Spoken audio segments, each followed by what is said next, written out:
Hi gardeners, అందరికీ నమస్తే. Welcome back to my channel Latha way of life. ఈ మొక్కలన్నీ ఎందుకు తీసేస్తున్నాను, ఇవేం మొక్కలంటే గుర్తుపట్టారా? Passion fruit plants. అవునండి, ప్యాషన్ ఫ్రూట్ ప్లాంట్సే. నెంబర్ ఆఫ్ ప్లాంట్స్ పడ్డాయి, అన్నీ పడిన మొక్కలే. ఒక పెద్ద చెట్టు ఉంది కదా, ఆ చెట్టుకు చాలా విపరీతంగా కాయలు కూడా వచ్చాయి. సో ఆ సీడ్సే అక్కడ ఇక్కడ పడి ఇవి మొలకలు వచ్చినట్టుగా ఉన్నాయి. దగ్గర దగ్గర ఒక 50-60 ప్లాంట్స్ ఉంటాయి.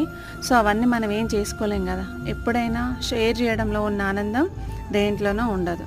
సో ఈ మొక్కలన్నీ ఈరోజు మా సిటీజీ మీటింగ్ ఉందండి, అందరికీ షేర్ చేయాలని ఇవన్నీ కలెక్ట్ చేస్తున్నాను. వాటితో పాటు బచ్చలు కూడా, నెంబర్ ఆఫ్ బచ్చల మొక్కలు ఉన్నాయండి. చూడండి, ఈ హ్యాంగింగ్ పార్ట్స్లో కూడా ఆటోమేటిక్గా ఎలా సీడ్స్ పడ్డాయో తెలియదు, కానీ దీంట్లో కూడా బచ్చల మొలకలు ఉన్నాయి. వీటితో పాటు దానిమ్మ, జామ, ప్యాషన్ ఫ్రూట్ ప్లాంట్ అండ్